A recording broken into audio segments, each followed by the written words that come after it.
ભરૂચ શહેરના જેબી મોદી પાર્ક નજીક આવેલ ઝૂંપડપટ્ટીમાં આજરોજ સવારે આગ લાગતા અફરાતફરીનો માહોલ સર્જાયો હતો. આગે વિકરાળ સ્વરૂપ ધારણ કરતા 5 થી 6 ઝૂંપડાઓ બળીને ખાખ થઈ ગયા હતા. આગની જાણ થતાં જ પાલિકાની ફાયર બ્રિગેડની ટીમ તાત્કાલિક ઘટના સ્થળે પહોંચી હતી અને આગ ઉપર કાબૂ મેળવવાની કામગીરી હાથ ધરી હતી.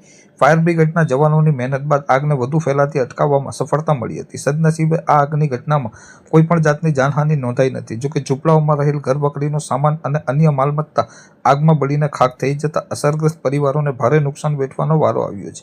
પ્રાથમિક માહિતી મુજબ આગ લાગવાનું ચોક્કસ કારણ હજુ સુધી જાણી શકાયું નથી. સમગ્ર ઘટનાને લઈ વધુ તપાસ હાથ ધરવામાં આવી છે. મારું નામ શૈલેષ સાસિયા છે. ભરૂચ નગરપાલિકાના ફાયર ડિપાર્ટમેન્ટમાં ફરજ બજાવું.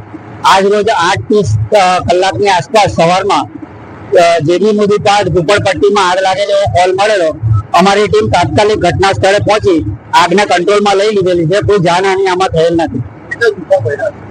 હજુ ત્રણેક ઝૂંપડાઓ અત્યારે દેખાઈ રહેલા છે ને અત્યારે પુલિંગનું કામ અમારું ચાલુ છે.